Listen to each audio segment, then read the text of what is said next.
Go ahead and pull this air box off of here.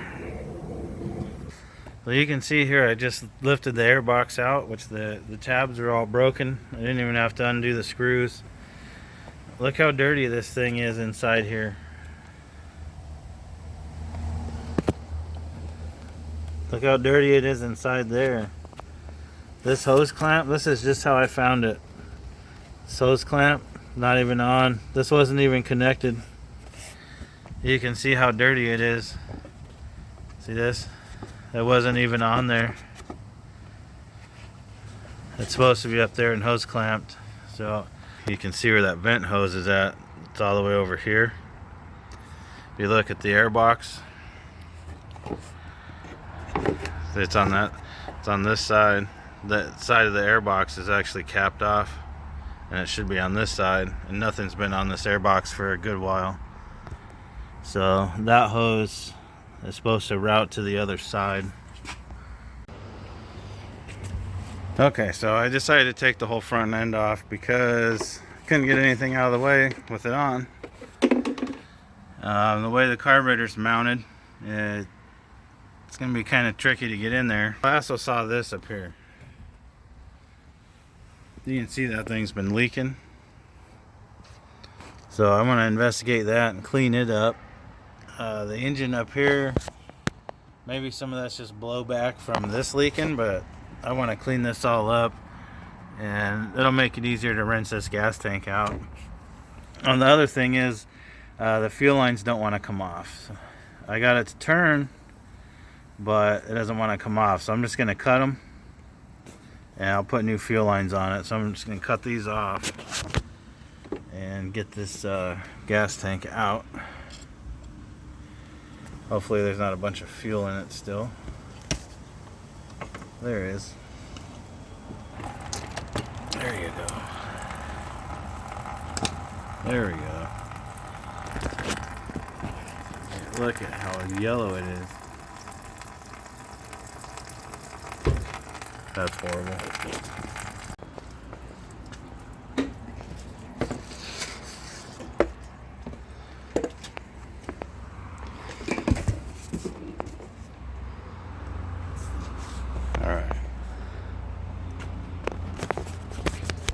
Yeah, that's better. Now I can get in there. Yeah, look at that hose. I'll fix on that too. Okay, here's my plan with this one. This one has an issue. It had a known starting issue. We don't know if it's a bad starter, something inside the case, an electrical issue. So here's what I'm going to do with this one. Here's my plan. I'm going to go ahead and pull the carburetor off, clean the carburetor out, inspect it, and make sure everything's okay like the other one. Put it back in. I'm going to rinse the gas tank out and put it back on. Then I'm going to try and diagnose whatever the starter issue is. Once I get it started, and I know that it runs okay, I'm going to take it to the car wash and clean all this. Okay, let's see what we can do here. This is going to be an 11. Yep.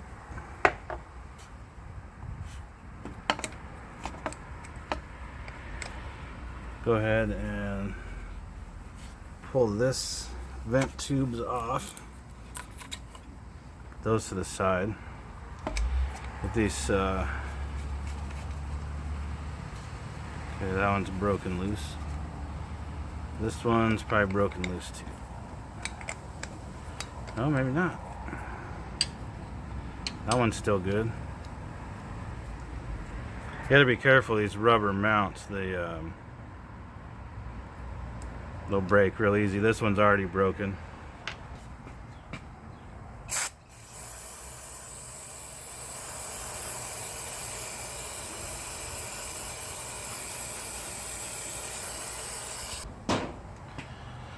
Alright, I'm going to go ahead and take these intake bolts off.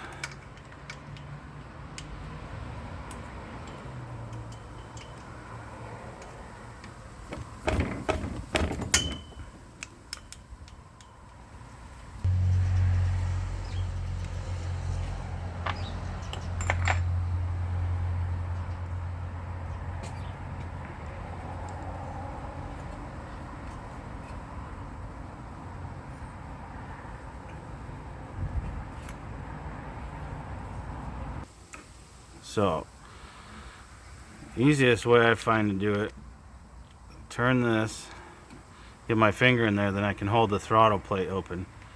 Now the cable's going to wrap around this way. It's going to lift out of there. You got to be careful. This piece, the way this piece comes off the cable, this little guy can get lost really easy. Where are we at? This little guy can get lost really easy. Well, let's see what it looks like in here. The gas in this one looks so much worse. That doesn't always mean anything. Let's pull this sucker off of here.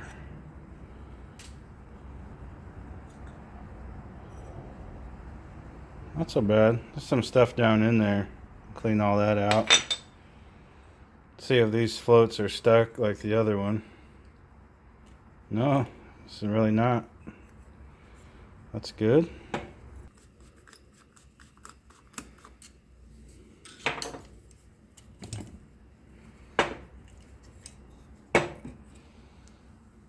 Let's see.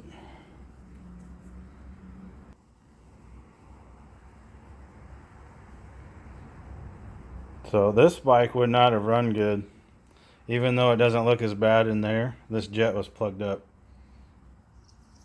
And I can't blow through it either. I strip a piece of wire. And usually the pilot jet's about big enough for one strand of wire like this. You got to make sure you don't root on it too hard, because if you force the wrong size wire in there,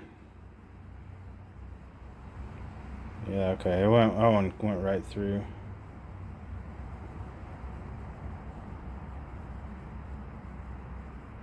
That's where it's plugged up on this side. Try and get that to go in there.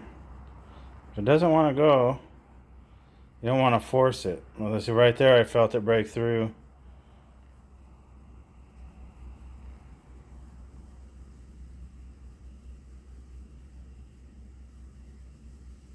Alright. So now that we know we can blow through the jet, pull off this jet and check the main jet.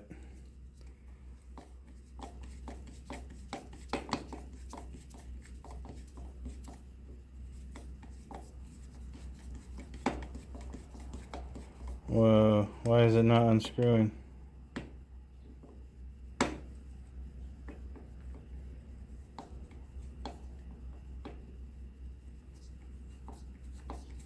Something was wrong with this one.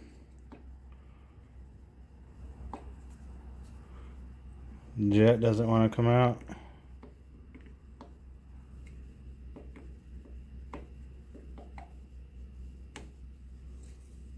Well,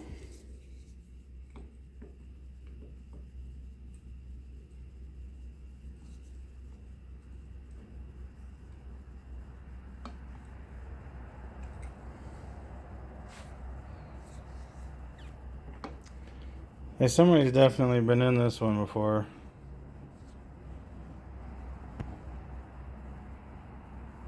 But that jet is just, it wasn't even tight. Just kind of spinning. Not going in or out. So I'm going to leave that alone. I'm going to clean this out.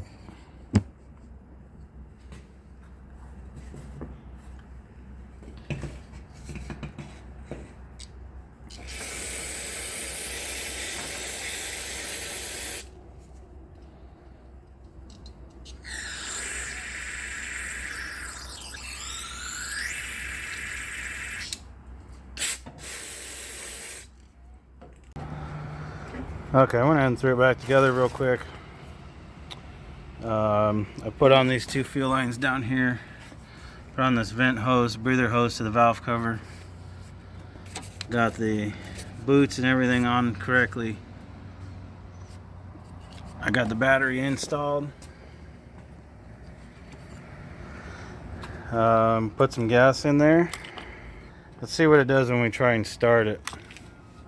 Okay, I got a neutral light. Switch on.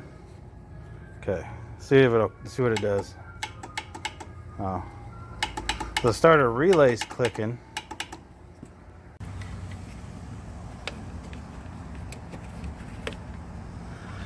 All right, hooked up right to the solenoid. Let's see what it does. All right, that's voltage. The starter's getting voltage and not making a sound, so I'm gonna have to say that starter's no good. The engine has to be cranking basically to operate the fuel pump, and I'm not gonna rope start on it long enough to do that. So I hooked this fuel line here to the carburetor. I got a little gas bottle, and I'll just fill up the carburetor. Get a float bowl full. Squeeze it just gently. You'll feel when the floats decide to close. I'm gonna fill up the float bowl and give it a couple pulls and see if I can get it to start.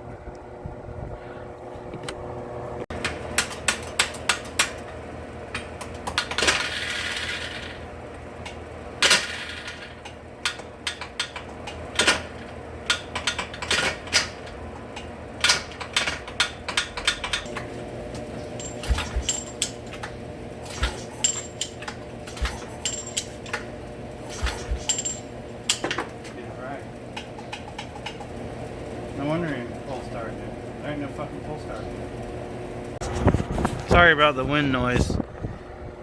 If you look down here, you can see the hose clamp right up against the, yeah, anyways. So I tried pulling on this thing and I only did that a couple times. You can see I gotta get down here to get the bolts out. And I'd be able to do it if I could get the clamps off of this piece, but whoever worked on this last left the clamps behind the cover, so now I think I have to take off the cover and the belt drive and everything to get it apart.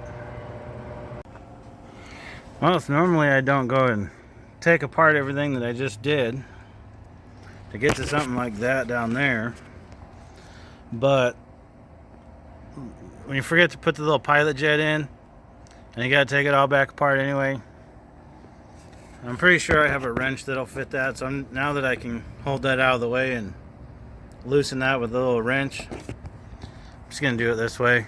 Go ahead and put the jet back in the carburetor. Alright, so I got the starter out. Managed to do it without pulling the side cover off.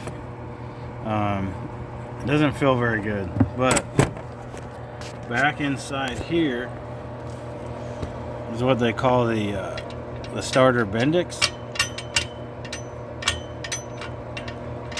And I was looking online for a starter. Most places sell these together. So I spin it and it sounds horrible. Alright, it's the next day.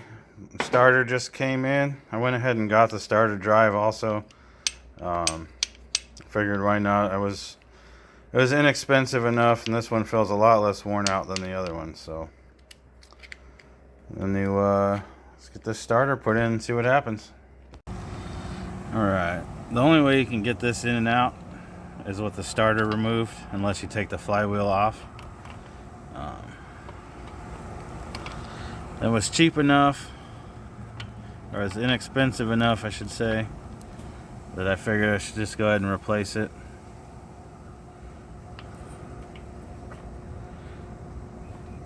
It goes sit in there just like that.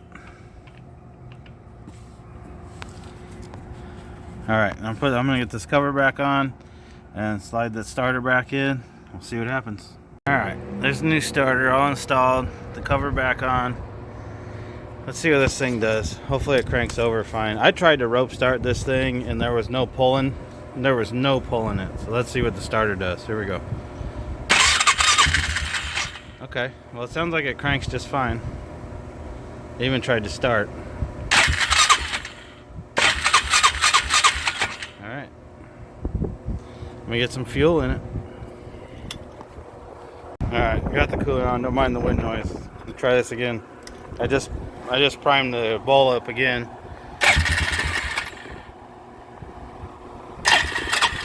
I have a good choke cable. The choke cable is broken, so it might be part of the problem here. Okay, it needed a little bit of throttle, and she started right up. I'm gonna turn the idle up just a hair. Ooh, it's stuck. There we go. There we go. All right. Well, we got that far. Now I'm gonna put the gas tank and stuff back on and see if it'll stay running. Okay, she's running. Well, now that I know that it runs, all right, before I run this thing anymore, I'm gonna change this oil. I just cleaned it off. I'm gonna check this oil before I take it to the car wash. Look at that, there's nothing. There's nothing in this motor. Look.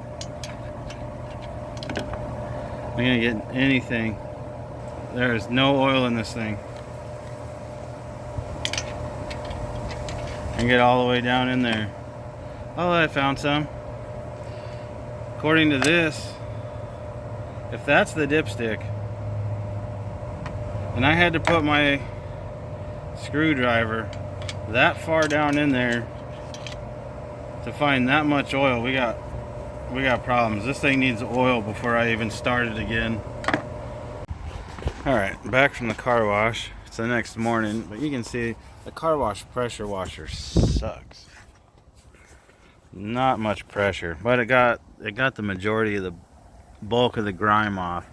My next thing is these oil cooler hoses. These that have been leaking. That's what all that's from. I'm gonna see what size these are.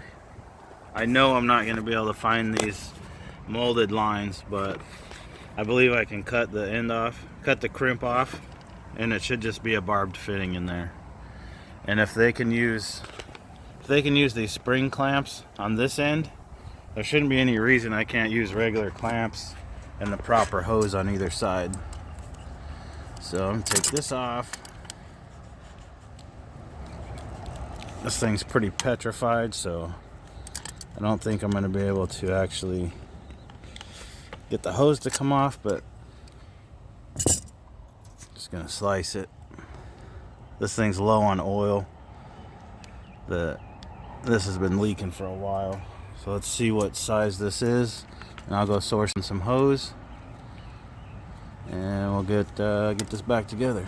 This is all I got left. I'll fix this, and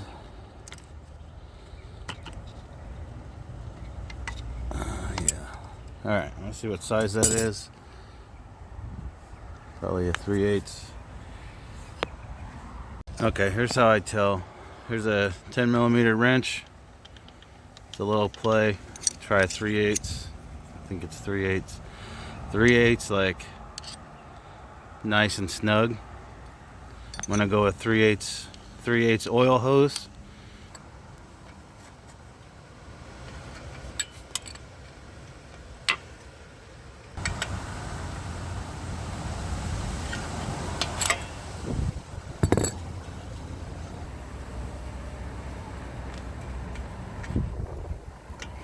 Okay, once you get your oil cooler hoses off your Polaris and you have them separated, you notice, I guess Polaris later on went to a crimped on threaded connector like this. So being that this is just clamped with a spring clamp on one side, I don't imagine they have a whole ton of pressure. It is engine oil. It is engine oil pressure. I'm gonna cut these off here, because I believe that it's probably the same exact barbed fitting here that's in the cooler. And if it is, then I'm just going to clamp new oil hose and it should be fine. So let me show you how you cut these off. It's really easy. What you want to do is clamp this in the vise here. Just enough it'll hold it. You don't want to smash this. So I'm going to snug that down. And what you want to do is put a cut through here. You don't want to get into this tube, obviously. You just want to put a cut through here just till you get to the hose, and then Do that on both sides, we'll be able to cut it.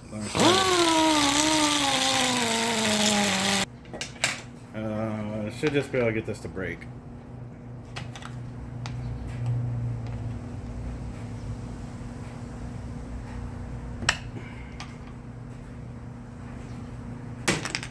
There it goes.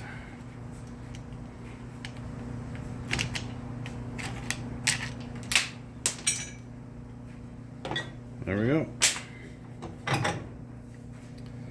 Now, they did more of a... Let me clean this off. That's my rack.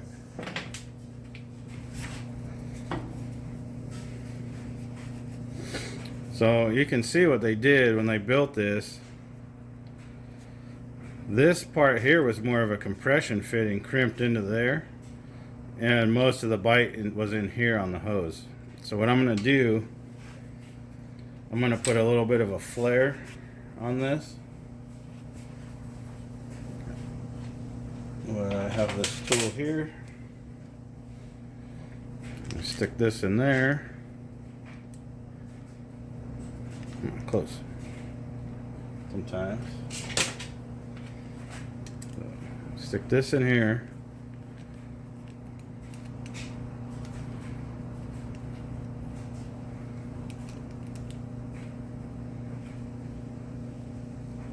I want to set the depth about half the depth of the tool.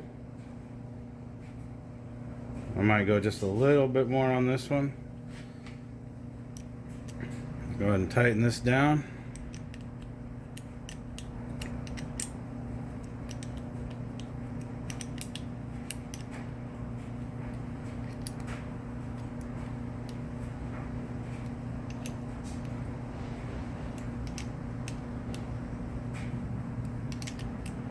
Alright, get that good and tight. And then I put this in the vise here.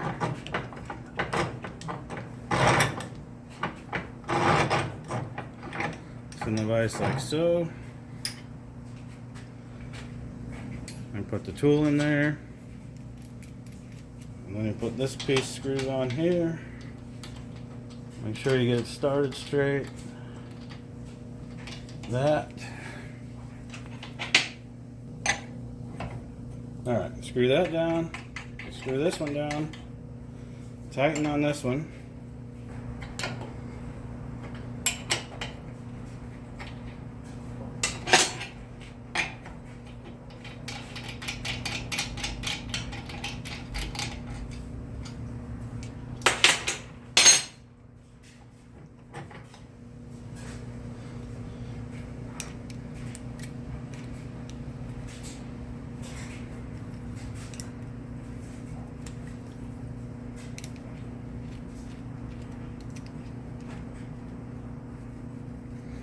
Come on.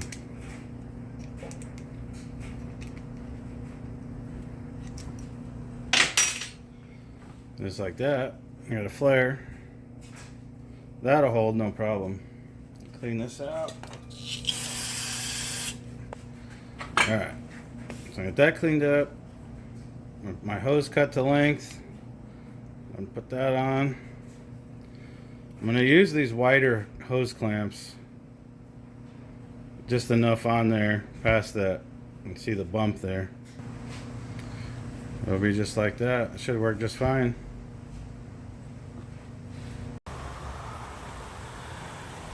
So that'll work. So, it's high pressure, oil safe hose. I found a piece of some heat protective wrap. Went ahead and wrapped that around there just to help. That's kind of close to the exhaust. The other ones were too, but that's probably what helped cook the hoses. So I'm doing an oil change here on the Polaris, and here's my drain pan after draining the oil. And there was a little bit of liquid in here already, but yeah, you can see they sold me 2 quarts for this bike, and there's not a half a quart worth of liquid in this pan, so that's bad. Okay, I got our oil changed all up. The oil cooler lines are doing pretty good. So it didn't have much oil in it. You can, I don't know, it's hard to hear in the video, but